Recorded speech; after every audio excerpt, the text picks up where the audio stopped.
Yes, sir. Let's talk about it. Devin Haney. Everybody is against Devin Haney. Fans feel the same. They feel like Devin Haney has been cheated. They feel like Devin Haney is the most hated man in boxing at this moment. Devin Haney and Bill Haney have been on a campaign to try to smear Ryan Garcia's name, and justifiably so if we're really speaking the truth, right? Because if you find out that a fighter has some sort of ostarine in a system, you're not going to take that too lightly. You're going to feel cheated. Hopefully this is not a cop-out for him. Hopefully that he doesn't think that this was the reason why he lost the fight, because it wasn't even a minuscule part of this. I've said it time and time again that Devin Haney is an industry plant.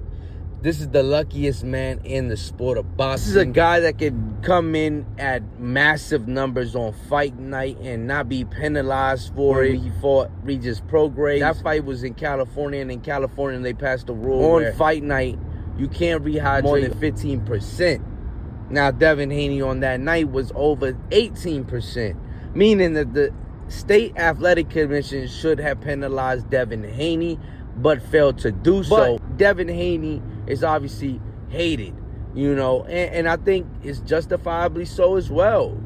Devin Haney, they've come out, they've done a lot, and they've said a lot, and a lot of people just were not feeling what Devin Haney was putting out. They felt like their father was running up a tall bill, and when it was time to pay up, they couldn't cash the check. Credit card failed, declined once they got to the cashier.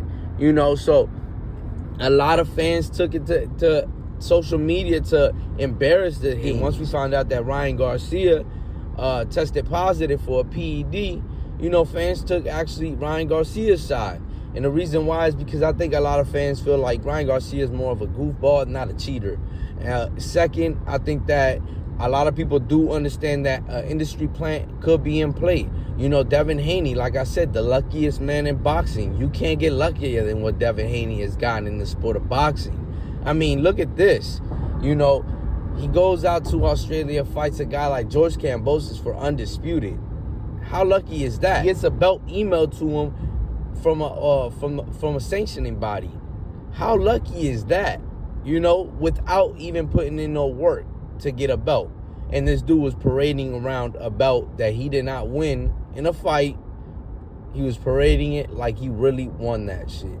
And then I asked myself, he gets whooped by Ryan Garcia, but still gets to keep his belt because Ryan Garcia missed weight by 3 pounds. But usually if they lose, the belt is just vacant. But money plays, sanctioning body favors Devin Haney.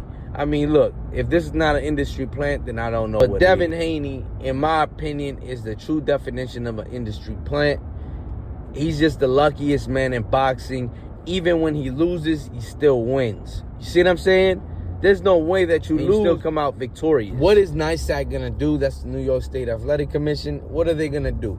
Are they going to make this fight a no contest? Are they going to allow it to be a victory on Ryan Garcia's resume, or are they gonna give Devin Haney his victory?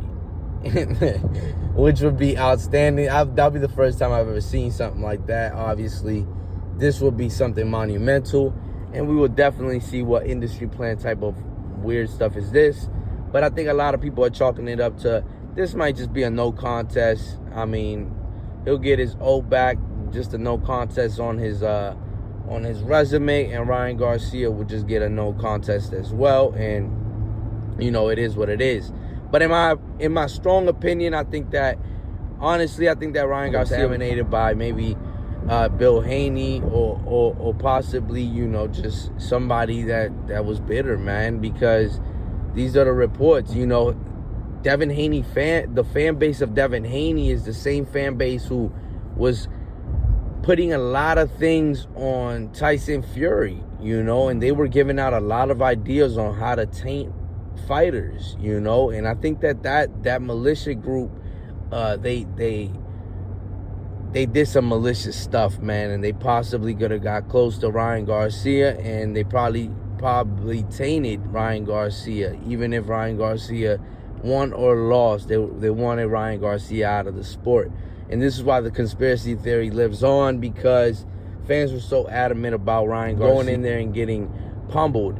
by Devin Haney. Me, myself, I also thought the same. I didn't think that Ryan Garcia had a shot, but he proved me wrong. Now boxing is in a state where, was it a PED, you know? And in my strong opinion, I don't think so. I think he was contaminated, possibly by Devin Haney the night that he pushed Ryan Garcia up top of the Empire State Building. I think that's when he injected Ryan Garcia with a PED, a snack product, probably slapped him on the side of the neck, got it all in his pores, and he tested positive for a drug called Osterine. Like, comment, share, subscribe, and we out, man. Peace.